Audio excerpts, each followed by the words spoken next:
Hello, this is Yannic Mulder. Welcome to vlog 3 about the coaching process.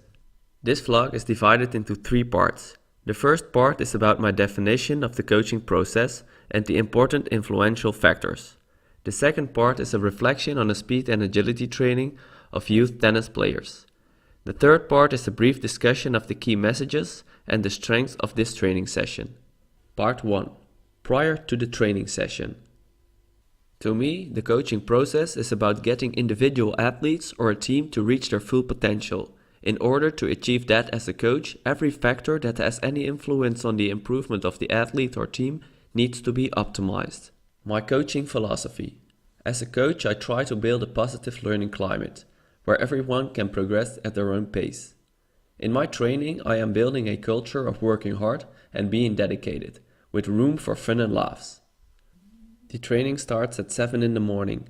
I arrived half an hour before practice to prepare my training session. So when the first athletes arrive, I have time to greet them and talk to them. I use a monitoring system to plan my training sessions, to track the wellness of the athletes, and to calculate the training load. Every day prior to the training session, the athletes fill out a well-being questionnaire. When there is something notable, I will talk about it with the athlete, as seen in this video. Together we discuss if the training should be adapted to their needs. Part 2. The training session. My coaching style during this session is particularly top-down. It is a so-called practice session, where I as a coach make all the decisions, but where there is room for the individual to progress at his own rate. For this training, I chose this style in particular because it is very early in the morning and the athletes are not very proactive yet. It is a speed, agility and conditioning session of 1 hour and I wanted a high training pace for this session. I am aware of the potential disadvantages of this coaching style. One of them is that I am taking away part of the autonomy of the athletes.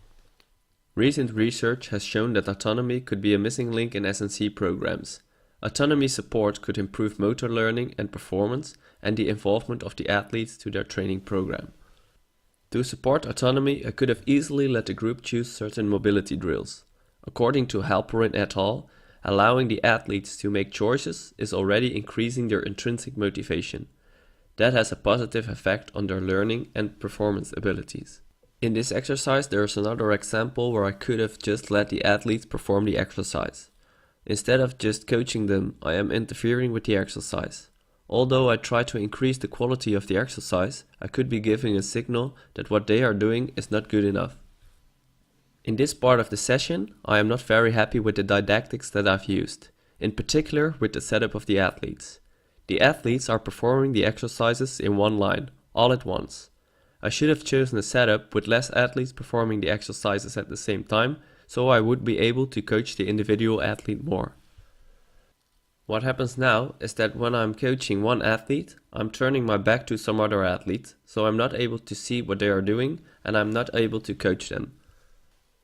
This might lead to sloppy performed exercises and slower motor learning. During this session, I am using the same instruction method for every exercise. First, I am giving an explicit verbal instruction, followed by an example of myself. Although I think this is a proper instruction method, there are other ways of instruction and teaching motor skills. Also, it isn't always necessary to go into much detail while instructing. Instead of using explicit verbal cues, I could use forms of implicit motor learning. This athlete was struggling to keep his legs straight. I could have put him against the wall and let him push the wall away. This could have allowed him to get more feel of the exercise.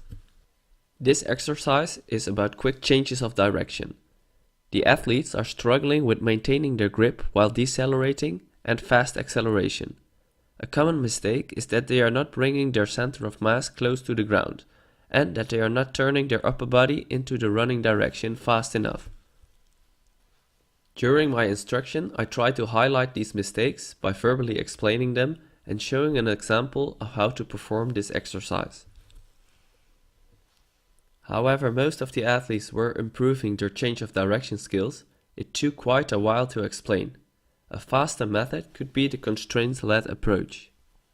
With this approach, you are creating an environment that evokes certain movement solutions. This could be as simple as using a verbal cue like, look at the following cone when you change direction, but it can also be a rope to get underneath to force the athlete to get lower. From basic changes of direction, we are moving into more tennis-specific agility drills. In this drill, athlete 1 is leading and athlete 2 has to mirror everything. In the meantime, athlete 1 is throwing tennis balls for athlete 2 to retrieve. To achieve high levels of agility skills in a specific sport, agility training and exercises should contain movement characteristics of the sport. According to Holmberg, reactive agility training sessions that conclude the reaction on the movement of the opponents or force the athlete to respond to the kinematic cues of the opponent will improve anticipation abilities of an athlete. There is a lot of variation possible in this drill. There can be varied within the task constraints and the rules of the game. In that way you can focus on certain specific patterns that need more focus. By varying within or amongst different training sessions, skill acquisition can be increased. We can see one of the athletes is sitting down. A rule of the training session is that if someone sits down, the whole group has to perform push-ups. This is a little trick to get everyone involved in the group process and building a culture of no laziness during practice. As we can see, everyone knows the rule and accepts the punishment.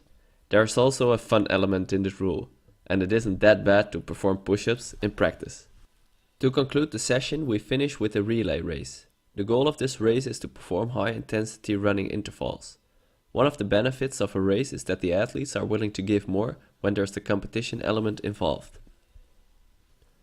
Because in tennis you always have to start from an option position, I let them start the same way in this relay. Also in tennis there is a lot of changes in direction and maximum speed is almost never attained. Although the movement in this drill is not totally comparable with the movement on the tennis court, there are some resemblances in it. To get back to autonomy and reactive agility, I could have included these concepts into this relay. To support autonomy, for instance, I could have let them make 3 equally strong teams, instead of making them myself. For reactive agility, I could have added a decision-making task into the circuit. This could be easily added into future sessions. Part 3.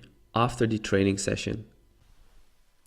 Immediately after the training session, everyone helps out to clear the field. This is part of the culture I built as a coach and something that I've learned during my time as a physical education teacher. This might seem like a natural and simple thing, but I think this is a very important aspect of the training culture and group involvement. We train hard as a group, we help each other out as a group, and we have fun and laughs as a group. Although tennis is an individual sport, you always need each other for practice, and we need each other to get the best out of ourselves. While I am watching the training on video, I am very proud of the group. Everyone is very involved in the training and is giving all they have during the exercises. Also, the interaction between the athletes and between me and the athletes seems very positive. This connects with the positive learning climate I strive for in my training philosophy. In this vlog on the coaching process, I try to explain my own process as a coach by talking through a training session and explain my thinking process behind it. My starting point was my own coaching philosophy, where a positive learning climate and building a culture are my key points. I explained and critiqued my own coaching style for this session. As this session was very top-down, I gave examples to involve the athletes more to their own learning process, to increase and support their autonomy for more growth in different fields. Although I'm generally very happy with my didactics during this training session, there is also room for improvement. Especially some of the setups could be chosen differently, so there was more room for coaching the individual. As for motor learning, I could have made better use of different forms of implicit motor learning, instead of constantly using explicit verbal cues. The strengths of this session were that there was a very positive learning climate, the athletes were working hard, and the visibility of a great culture, not only on work ethics, but also in a social way. This was vlog 3 about the coaching process. Thank you for watching.